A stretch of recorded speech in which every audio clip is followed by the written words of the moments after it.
Hello, everyone, and welcome back to another episode of Across the South. I'm your host, Aubrey Kelly, and we have a lot to unpack this episode. Major wins from last week, another SEC coach fired, and basketball is just around the corner. I've got it all coming to you here on Across the South.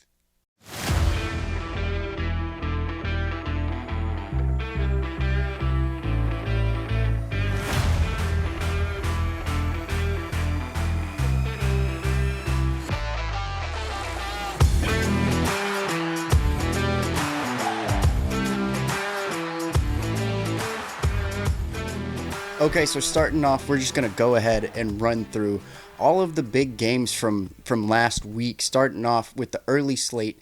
Number 10 LSU going into Nashville to face number 17 Vanderbilt, who would come out on top 24-31 over the Tigers. Anchored down Vandy. Goodness, this is their first win over LSU since 1990. And it's the first 6-1 start since, pause for dramatic effect, 1950. 1950. Absolutely insane. What Clark Lee has done with the Vanderbilt Commodores is absolutely amazing, going from the bottom of the totem pole in the SEC to now one of the top ranked teams in the nation in just a couple years. You know, Diego Pavia has been that guy for Clark Lee, and it's going to be curious or interesting to see what happens after Pavia is gone. But I think Clark Lee has established his culture and what he wants Vanderbilt football to be, and I think he's going to get a lot of recruits moving forward. To the next game, number 5 Ole Miss going to Athens to face number 9 Georgia. The Bulldogs would come out on top, even though early on it looked like they weren't going to pull through. 35-43, the final score for Georgia to hand Ole Miss their first loss and to stay within that top ranking within the SEC. This was an interesting game to watch. Like I said last episode, it was the game of the week, in my opinion. You knew that this was going to be a high-scoring game, a battle of wits between two great coaches, and just seeing who came out on top. And Georgia got down and dirty with their defense, and they slowed down the Rebels just enough to be able to squeak out that win towards the end. Absolutely crazy game. Kind of would think they'd want that one to be the night game, but I understand wanting Alabama and Tennessee to hold that night game slate. Then we had number 4 Texas A&M going to Fayetteville, where they would beat out the Hogs 45-42. So this is back-to-back weeks that Arkansas has lost by just a field goal to very high-ranked teams. Texas A&M this last week before that was Tennessee in Neyland Stadium. Arkansas just needs a defense. That's pretty much it. But Texas A&M remains undefeated. The rest of their schedule looks really good for them to go undefeated the rest of the year. But there are some games in there that they could trip up. But Mike Elko has his eyes set on the word finish, and that is, you know, one game at a time. We're winning this one, then we go to the next one. It's not looking at the light at the end of the tunnel just yet. They can celebrate when the time comes and they achieve that goal. Number 21, Texas goes to Lexington, Kentucky, where they would win by not as much as you'd think. Went into overtime and pulls out the field goal to win 16-13. Texas's defense has held them in each and every game. That's all I can really say about Texas right now. Arch Manning is still struggling. You think that, you know, the week before, not even the week before, week before when they beat Oklahoma, and Oklahoma didn't even score a touchdown. You think, okay, they're going to Kentucky, who's last in the SEC.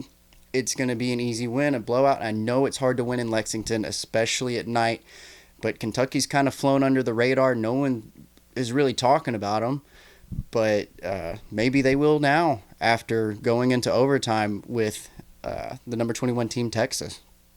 Then was the night game, Tennessee, ranked 11th, going into Dabama, just a play on of Kalen DeBoer. He's finally got a culture there in Alabama. Alabama would win 20-37 final score.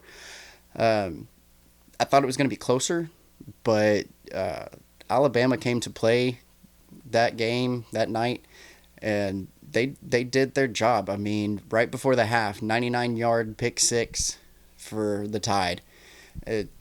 The place went electric, and they never looked back. They didn't take their foot off the pedal. They went full throttle, all out, and I think Kalen DeBoer is going to continue to wear the black hoodie on the sidelines. Don't even know if it's been washed. You know, sports hold a lot of superstitions. Lastly, number 16, Missouri, going into Auburn, where they would squeak out the win in double overtime. A lot of overtime games this week, 23-17. It was kind of funny watching the end of the first overtime. Missouri gets held up. They're within field goal range. Go for the field goal. Head coach Eli Drinkwitz for the Tigers starts jogging on the field, thinking that his kicker has made it. No, sir, Reed, not good. Has to, I guess, embarrassingly go back to his sideline and start over again going into double overtime. But they did score the touchdown and ultimately held Auburn to not score a touchdown, pretty much. So like we're just gonna look like, as of right now, because we're pretty much mid-season, going towards the later half of the season, the best in the SEC right now. We've got A&M, Alabama, Georgia, and Ole Miss, top four. In that order, that is the top four within the SEC. A&M undefeated, 4-0 in conference, 7-0 overall. Bama, 4-0 in conference, 6-1 overall. That week one loss against Florida State, it could look bad for them at the end. You can say, well, they lost in week one, but they lost to a Florida State team who hasn't won a game since. So it's kind of like a bad beat in a way. Georgia, 4-1 in conference with their loss to Alabama, and 6-1 overall. And then Ole Miss, 3-1 in the conference after this loss to Georgia, and then 6-1 overall. So I mean, all these teams are really good. Right now, it's Texas A&M's to lose. Like I said earlier, the rest of their schedule looks pretty winnable. I meant to write it down in my notes for the remaining schedule for all these teams, but I forgot to do that in the late night. But there's just so much that could happen to where, you know, Texas A&M faces LSU this weekend. It's a winnable game for LSU. It could also be, or a winnable game for Texas A&M, but it could also be an upset for A&M. And LSU could squeak that one out and get kind of back on track to where they want to be. And then I think Bama would jump in at number one, being undefeated in conference. So a lot could happen. There's a lot of the season left to play, but there's a lot of chances to make things happen. But you have the winning side, those top four teams. Then you have the bottom four teams, and we're going to kind of talk about like what's missing. You know, you have Mississippi State, Arkansas, Auburn, and Kentucky with no conference wins right now. None.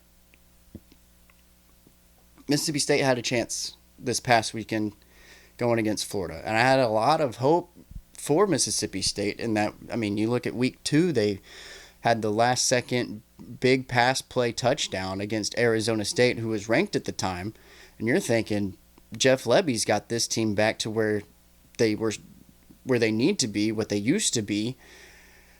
And then you get into conference, and then it's just a kind of a repeat of last year. Now, granted, they've won more games than last year, so you got to give them credit there. But you're trying to figure out what's missing. I mean, it was 20-24 against Arizona State. They went and blew out Alcorn State 63-0. So the offense was rolling, but then they hit a wall. Late game, they can't seem to finish on either side, defense or offense. You know, they get those late drives by the opponent that they can't seem to shut down. And then whenever they're on offense, like this past game against Florida, defensive linemen had the interception to seal the deal. And you can't be making those kind of mistakes. You've got to be able to find those reads, get your blocks, hit your assignments in order to make success happen. Because they were charging downfield to put a score a field goal and call it a game. Go home with a win in the swamp and have your first conference win. But the assignments were missed, and you just can't allow that. They host Texas this weekend at home, so that's good. A lot of cowbells for the Longhorns, ironically. And Texas has shown they don't really play all that well on the road. They don't really have a good offense. Mississippi State kind of has a decent defense, so they could get their first win against a top-ranked team against Texas this weekend.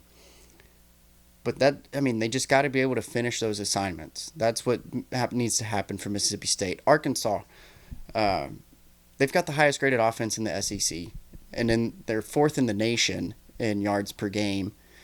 So you're trying to figure out how are they losing. Well, they're losing because of their defense. There's not enough backup on the defensive line, which they're also lost defensive tackle Cameron Ball for this weekend against Auburn. So that's another player down on a struggling defense who doesn't have a lot of substitution. And that's an advantage for Auburn because they run the ball well, and Arkansas doesn't have that great of a defense. But for Auburn, they don't have the greatest offense. And, if you're just looking offensively, Arkansas should come out on top because they have the better offense. But Auburn's defense has held a lot of good teams. Georgia, but this past weekend against Missouri. So they have the tools, they have the capability, but Auburn's offense just isn't all there. Jackson Arnold isn't hitting his throws. They're fumbling, turnovers.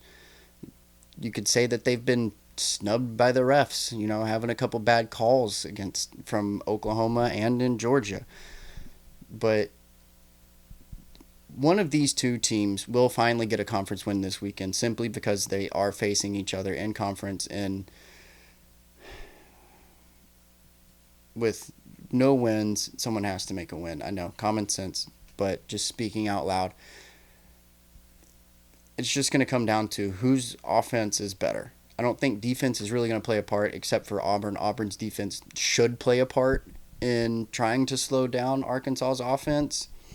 But when you have a team with great offense, bad defense, and then a team with great defense, bad offense, you're just going to pick the good offense and the good defense to go against each other, and that's going to determine the game. So that's going to determine if Arkansas wins or if Auburn wins. Lastly, Kentucky, like I said earlier, they've flown under the radar. They went into overtime against Texas, but they weren't able to really slow them down or to get their offense rolling to be able to get close enough within field goal range to put a field goal on the board to go into triple overtime at that point, and then just do the 2-point conversions back and forth until someone gives out. Again, no one's really talked about Kentucky. You're kind of wondering what's going to happen to Mark Stoops. They host number 17 Tennessee this weekend. It's a big rivalry that's between Tennessee and Kentucky. That's one that goes throughout the SEC. They held up against Texas, so they might be able to hold up against Tennessee, being a home game for the Wildcats. But something's got to change, and I've got a feeling that with how the pattern has gone, it's gonna be the coach. It'll be Stoops. Billy Napier just got fired from Florida. Beat Mississippi State, gets fired. $21 million buyout. It's a lot of money. But I understand, they hosted Mississippi State, who's towards the bottom of the SEC. They've got a great offense. They've got a great quarterback in DJ Lagway, but there's not enough product. They're not producing enough. So I understand it, but at the same time, you got to wonder, did they do it to go get James Franklin from Penn State? Florida's got deep pockets. They want a winning coach. They want a winning culture. James Franklin has that. Just his only struggle is going against top-ranked teams for whatever reason. He can't seem to pull that off. and I don't really know his record of going against SEC teams. I know bowl games he lost to Arkansas in the Outback Bowl just 2-3 years ago.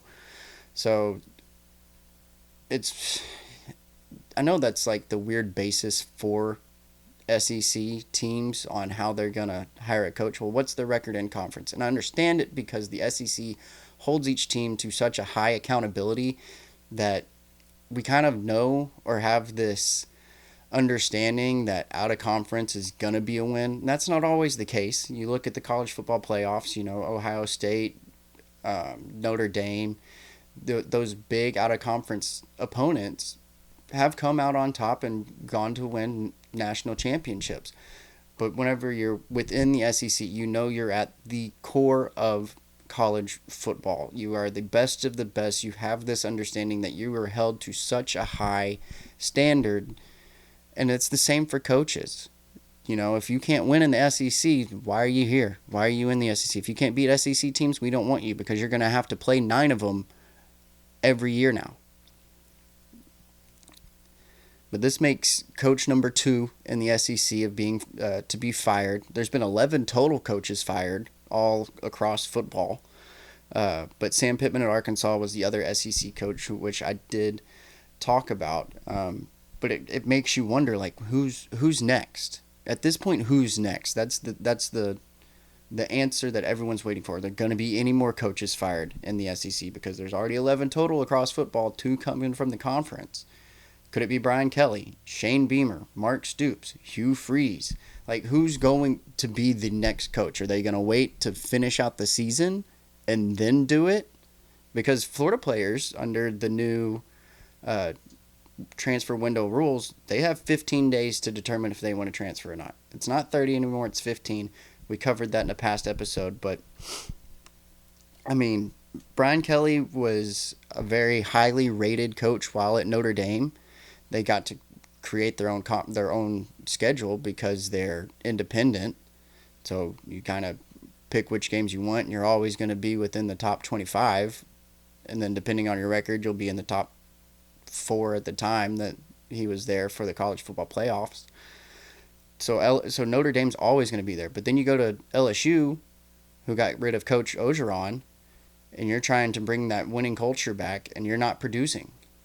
Something's not there. You have your returning quarterback, Garrett Nussmeier. You still aren't producing. You lost to Vanderbilt for the first time since 1990. I mean, I don't know if it's the terrible Southern accent or the fake angry in press conferences, and that's carrying over to practice where he just doesn't have enough emotion to get players motivated. If he doesn't have enough oomph, that kind of Southern raising, I'm going to put a switch to your butt and get you going and to learn and understand. But I just don't think Brian Kelly's really cut out for the SEC, and it's kind of shown through these past couple years. And it makes you wonder, is LSU going to make a move? Will they go back and hire Coach Orgeron? He said he's ready to come back. He wants to get back into coaching. Do they go back and kind of develop the 2018 LSU Tigers with Joe Burrow and Jamar Chase and Justin Jefferson or T. Higgins? I mean, that was your winning culture. And right now, Brian Kelly's not doing it. Texas A&M this weekend, then they go at Alabama, Arkansas, Western Kentucky, at Oklahoma. Texas A&M is going to be difficult. At Alabama is going to be difficult. That's 2 games back-to-back this week and next week that LSU is going to struggle to win, especially at Alabama. Bryant-Denny's not an easy place. Tennessee just showed you that. So you got to do something to get these guys to understand that they have to win out if you want a chance to make your way into the college football playoffs. South Carolina's remaining schedule. Alabama this week. Last year, great game. This year, probably not so much. They're not producing. Lenore Sellers is continuously getting hurt. It doesn't seem like they have an O-line. Their passes are rushed. They can't really block and make a hole on the line for the running back to hit the gap and break past the secondary. And it's kind of like Shane Beamer put all of his cards into Lenore Sanders and didn't build around him. He didn't fill the gaps of the people that left this last year for the NFL draft or transfer or wherever they went. He didn't find a substitute. He didn't find in a replacement for those players. And so it's just Lenore Sellers trying everything he can, and nothing's happening. You have 11 men on the team. You can't have one person trying to do 10 others' jobs. It's not going to work. So Bama this week, at Ole Miss, at Texas A&M, Coastal Carolina, and then Clemson, the big rivalry there to finish it off. So, I mean, Bama, Ole Miss, Texas A&M, I don't see them winning, especially on the road. They might have a chance against Alabama, but they are rolling right now. Coastal Carolina is doing great in the Sun Belt Conference. Clemson could be a win for that rivalry, as Clemson's not doing good at all. But it is a rivalry game, and typically for rivalries, yeah, you have a home field advantage, but that's a lot of motivation for your rival to go into your hometown and beat you and take that rivalry trophy. Hugh Freeze, I didn't pull up Auburn's remaining schedule. I was supposed to. Oh well. Arkansas this week could go either way. Finish with the Iron Bowl against Alabama. He's 0-4 for the third consecutive year. 0-4 for the third consecutive year within the SEC, not overall season, but within the SEC. 3 consecutive years, Hugh Freeze has gone 0-4. That's unacceptable. Auburn fans won't accept that. I'm sure after last year they wanted him gone anyway, but they kind of made some leeway. We're back at square one.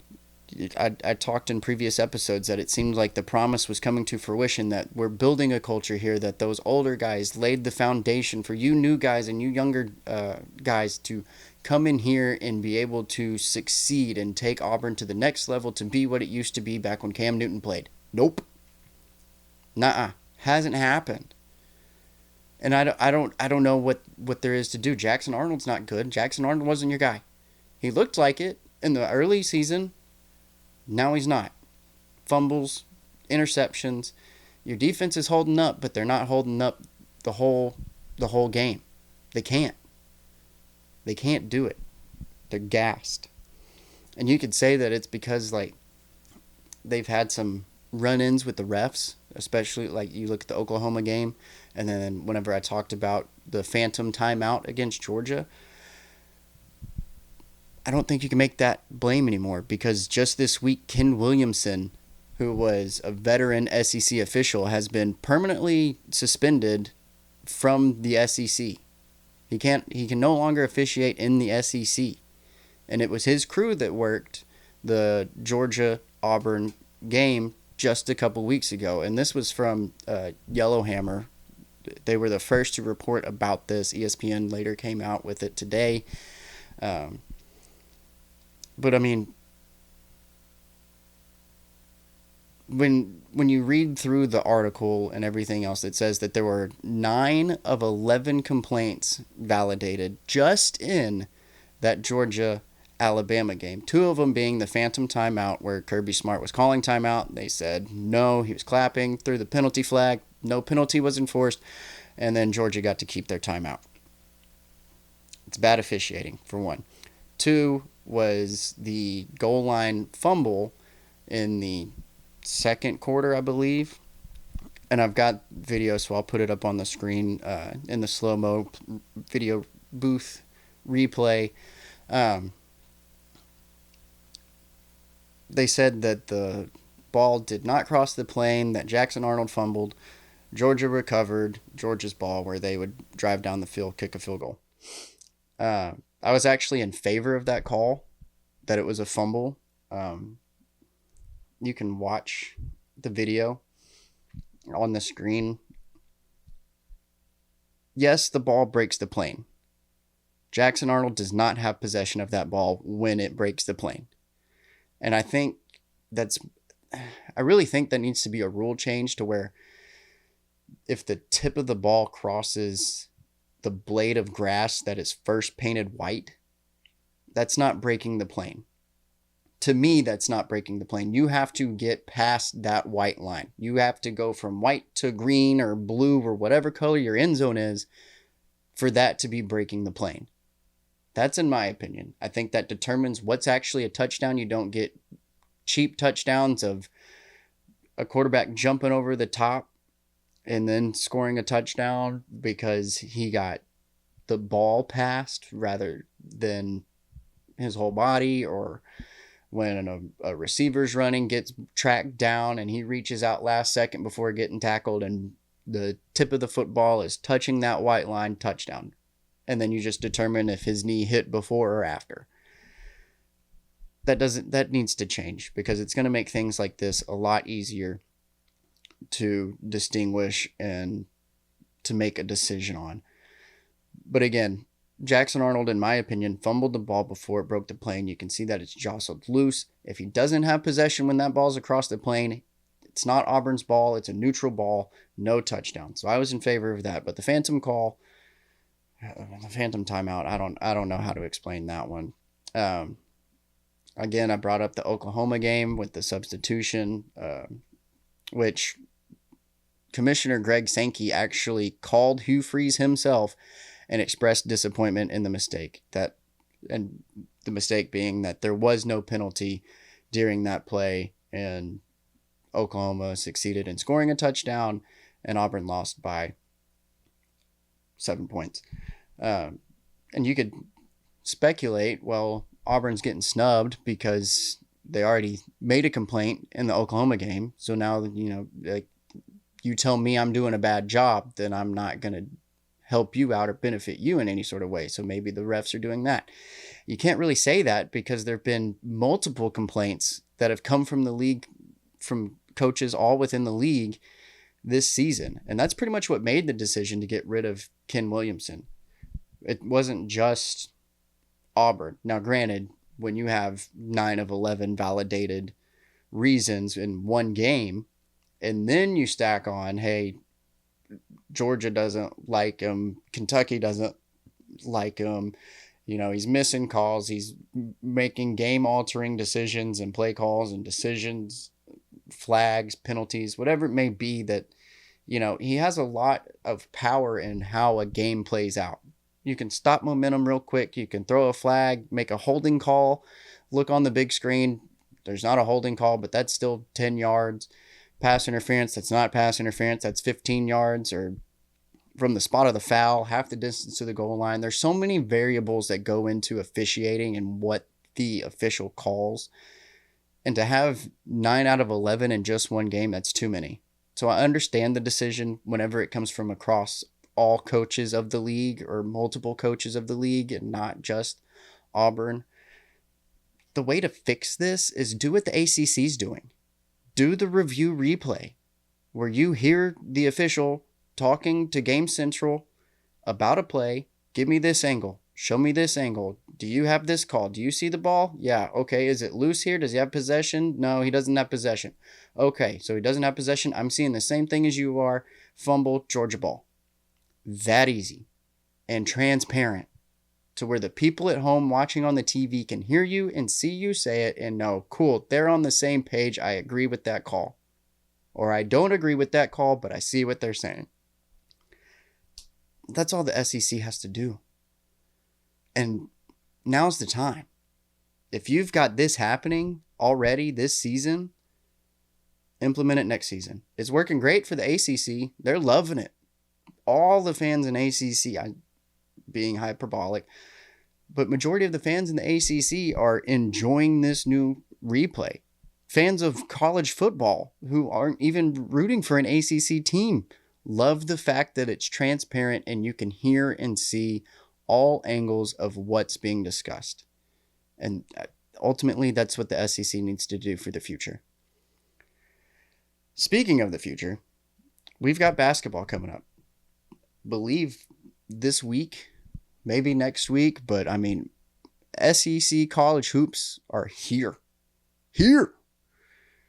So we're going to run through the preseason AP top 25 SEC teams. I'm not doing all 25 teams, but I will give you the SEC teams that are ranked in the top 25, where they were from last year and where they're ranked this year. Starting off, number 3, Florida Gators.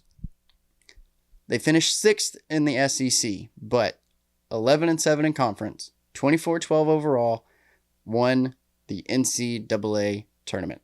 National champions, Florida Gators. Ranked third. That could be with seniors going to the draft or transfer portal, whatever it may be, whatever their new roster is, they kind of base it off of that. But still, ranked number 3. I think, whenever you look at college football preseason, normally, typically, the national champ is ranked number 1. This year it was Texas. It wasn't Ohio State. Just kind of depends. I think a lot of it had to do with Arch Manning. I think Florida should be ranked number 1. I think anytime you win a national championship, you should be ranked number 1, and then you can prove otherwise. But we all know that preseason doesn't really hold a lot of weight. Kentucky's the next highest, second highest, ranked 9th.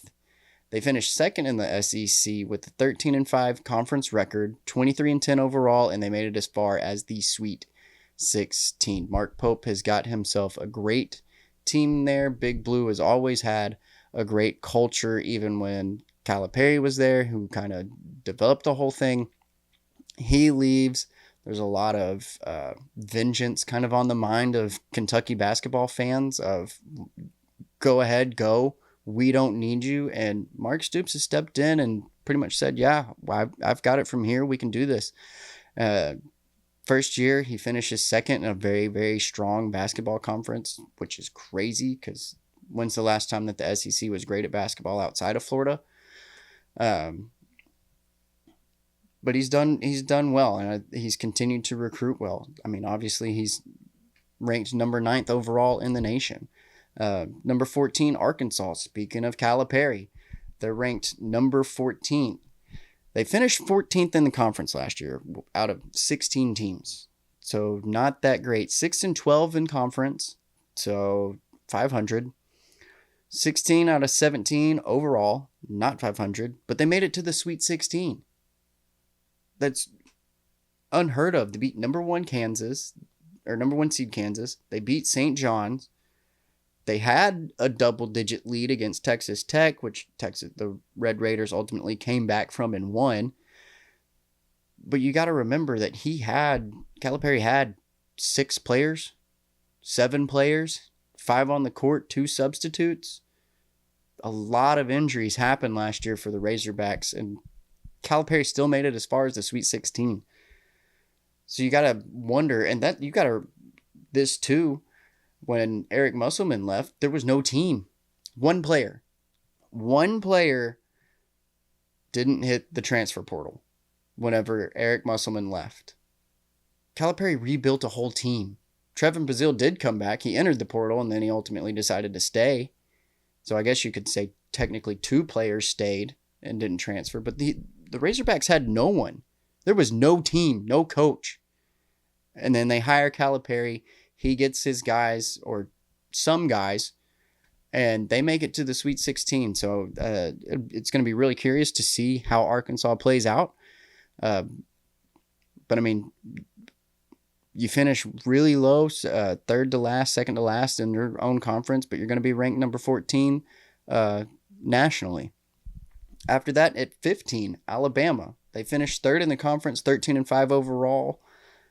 In the conference, 25-12 overall, and they made it to the Elite 8. Alabama's got a great team. They've continued to show that they have a great team on the court these past couple years.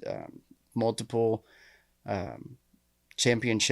conference championship appearances, really deep runs in the NCAA tournament. Like I said, Elite 8. I think they went to the Final Four the year before. It might have just always been Elite 8, but Alabama's become a powerhouse.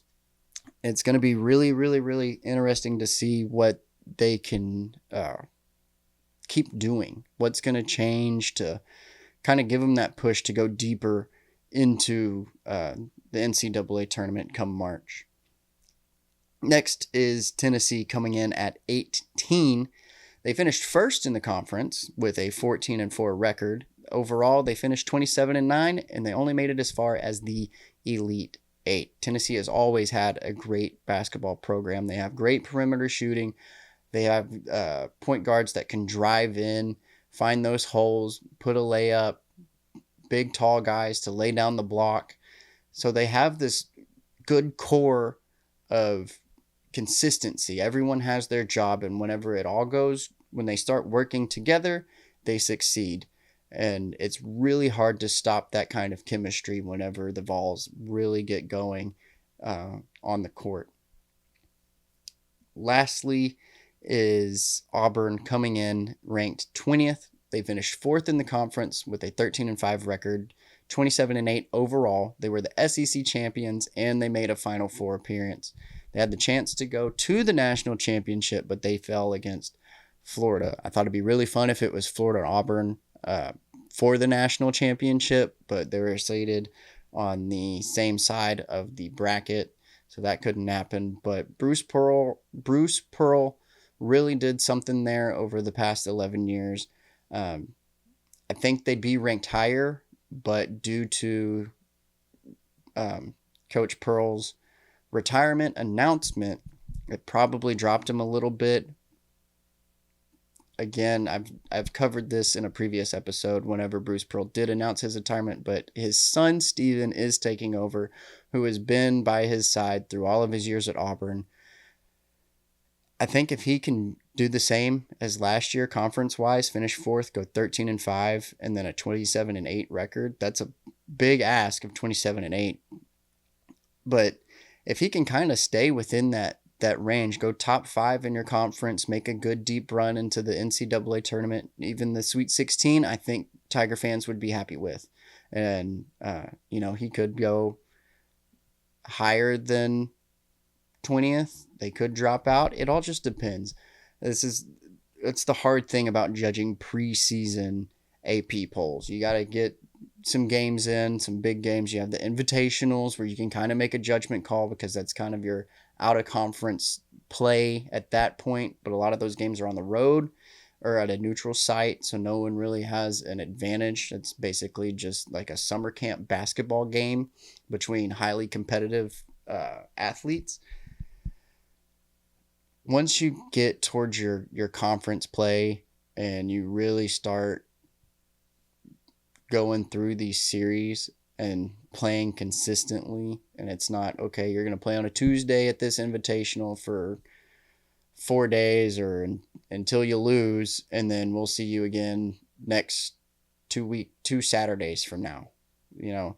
There's a lot of slow going into early on in the basketball season, but then you start to see the consistent schedules, and that Tuesday we're going to play, Thursday we're going to play, or Tuesday, Thursday, or Tuesday, Saturday, whatever it may be. Then you're like, okay, here we go.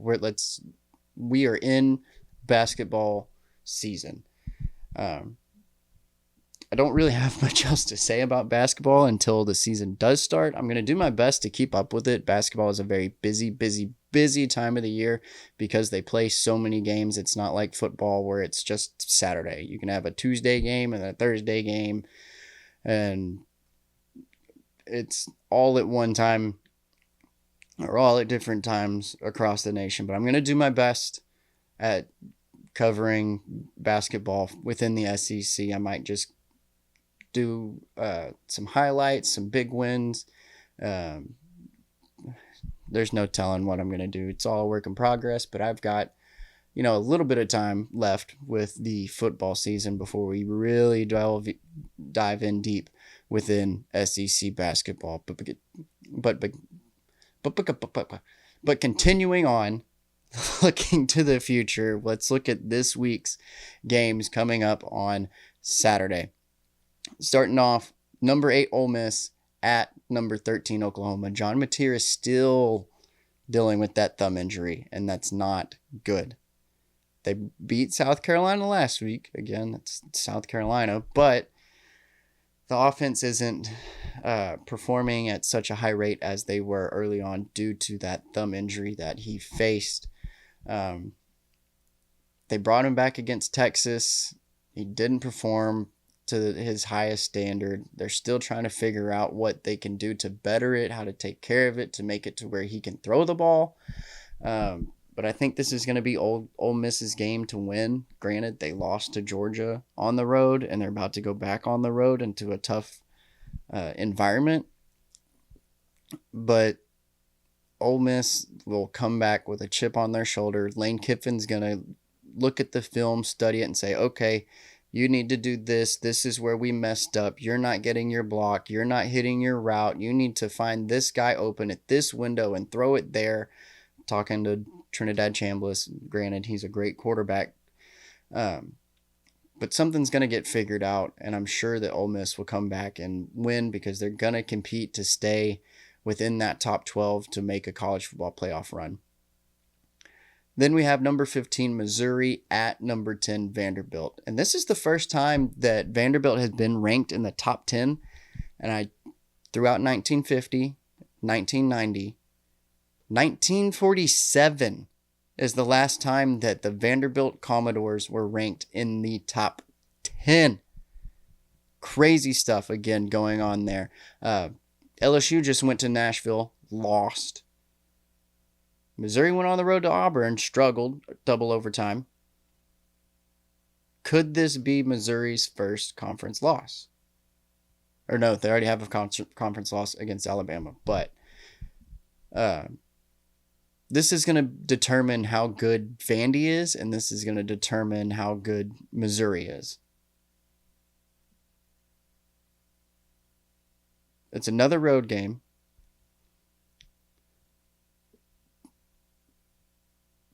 But I think Vanderbilt's going to do it. They have a lot of momentum. They came off that bye week, beat LSU. Now you're hosting Missouri for another top 25 matchup. Don't let the pressure get to you that you're ranked 10 in the nation and could go on to the college football playoffs. Can't be thinking about that. You got to go week by week. Number 4, Alabama at South Carolina. I talked about this earlier.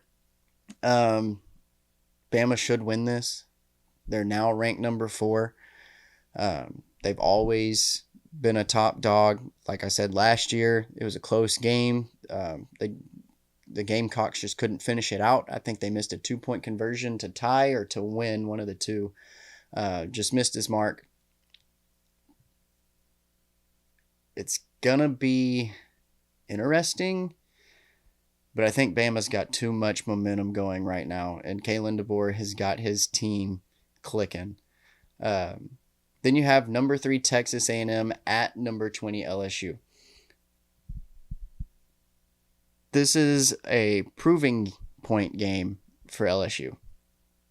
This is where they have to step up and prove that they truly are going to be something, or that they are making adjustments, making changes, that Brian Kelly is a good coach and he can make these adjustments and create new game plans to face any type of opponent to make LSU a top winning football program. This is where that's going to come to fruition. This is where that's going to have to happen. If it doesn't, Brian Kelly could be looking at a new coaching position. And they might call in Dabo Swinney if Clemson gets rid of him. Go from the Tigers to the Tigers. Just change colors. Orange to yellow. But again, Texas A&M is really, really good. They have an amazing defense. I think Arkansas was the first team to have consecutive third down conversions against Texas A&M. Their third down defense is immaculate. And that's going to be a heavy front for LSU to go against, especially with Garrett Nussmeier not meeting his requirements. You come back you forego the draft, you come back for another year, your final year, to make LSU have a run, and you're not producing. You got to change. You got to change something. And it's going to be tough going against Big Boss Elko and Texas A&M. Lastly is Tennessee and Kentucky. Again, I brought that up earlier. Tennessee now ranked number 17th after their loss to Alabama. I think this will be an interesting game. Like I said earlier, with Kentucky having their defensive stand, very close game against Texas. This is a night game again, I believe. It is the night game. Lexington's hard to win at a night. But can the Wildcats figure something out? Either stopping an offense and getting your offense going, or finding a way to pick apart a defense. Something's got to happen. Otherwise, this could be Mark Stoops' last game, or last time being the coach of Kentucky. So many different coaching changes could happen based off this weekend or how the rest of the season goes. And we'll talk about all of that when the time comes. Right now, it's all just speculation and trying to figure out and pretty much making up questions that I'm looking to have answered at some point in time later in the future. But that's going to be it for all those segments. And we're going to go to the one that I enjoy very, very much. I know last week I kind of put myself on a pedestal saying this is the one that I created and the one that I'm proud of because I thought of it. Apologies for that, because that is not by any means what I should say whenever it comes to this segment. You know, this is one that the Lord touched my heart to share, to go through and create this platform, for one, to have this idea of making a podcast, but for two, coming up with this segment. You know, he laid it on my heart truly to say, hey, there's these players that are doing these things and in my glory, and I want you to be the one to share, not just them for speaking out on my behalf, but for sharing what it is that they're speaking through my words. And so I do want to apologize for that. I said I was going to be humble about it in the last episode. Nowhere near humble I was. I guess a little Yoda talk there. And that kind of has to deal with the scripture. I say scripture, but for the moment that I chose for this week.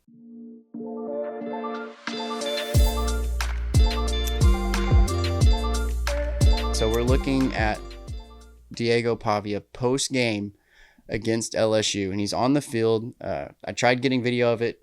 I can't get video of it. Otherwise, I would play the audio, but I'm going to read pretty much what he spoke. I'm going to paraphrase a little bit because if I said it word for word, I'd have to read it the way he said it, and it doesn't really make all that sense. But Diego Pavia, post-game on-field interview, asked pretty much what it was like, what this moment meant for him. He says, well, I feel like, it got a little overwhelming the past few weeks, and I really wasn't being myself. I wasn't really chasing God, and so he was there to humble me. And so Eli Stowers, the tight end who I've talked about previously, was there to tell me where I was making the mistake, and that's where I was making the mistake. And I just got back on path, and obviously no one's perfect, but I just want to chase him and encourage everyone to chase him. That's a better life out there. You look at where he says it became overwhelming. They went into Alabama probably thinking that he was going to do it again, have the two-peat beating the top-ranked Alabama, and it didn't happen. Not being myself. He's been really, really close with Johnny Manziel, and maybe he's kind of gotten that mentality of like, yeah, I am the best. Pay me. I'm the Heisman. And when you start idolizing yourself, God will be there to knock you down. And I think this is really, really great because it wasn't a verse and then, if you catch a glimpse of it on screen, you have to go do your own research. No, he strictly says where I was making the mistake, I just got back on path, and obviously no one's perfect, but I just want to chase him and then encourage everyone to chase him. And then you can parallelize that to a couple verses. And so I said not really scripture specifically for the fact that it was word of mouth through Pavia, not through scripture, but I found some scriptures that I will read. Proverbs 3:5-6 is where I'm going to start. It says, trust the Lord with all your heart. Do not depend on your own understanding. Seek his will in all you do, and he will show you which path to take. And when you think about that here with what Pavi is saying, you know, like he straightened my path. He put me back on the right path. He corrected my ways. It's true. I mean, you've got to be able to understand the power that God has, and whenever He puts you on a path, it's a straight and narrow path. You've got to stick to it, and it's one of those things. You've got to have faith. You've got to have courage, and keep your eyes on Him. The next scripture I've got, Psalm 119:18. It says, "Open my eyes to see the wonderful truths in your instructions." Open my eyes to see the wonderful truths in your instructions. You know, God calls us to do so many things.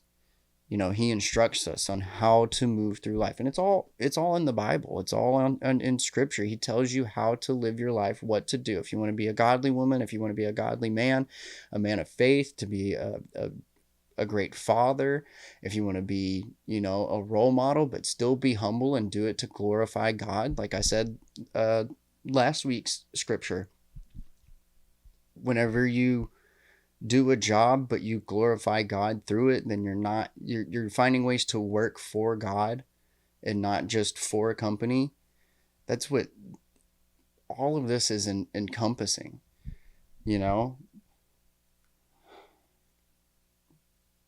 because with the instructions He's given us, we might do not lean on your own understanding. You can't try to fathom and come up with logical thoughts of, okay, I'm going to do this because this is what I'm supposed to do for God. God's going to put you on the path He wants you to take, and you're just going to have to blindly follow. You know, close your eyes and start walking. Can you make it through a wall or through the door? Probably not. But when someone's there to hold your hand and guide you, it makes it a lot easier. And, you know, absolutely proud of Diego, proud of Eli, his teammate, a brother in faith that is helping lead him to where he needs to be and get him back on that path. Hey, calm down.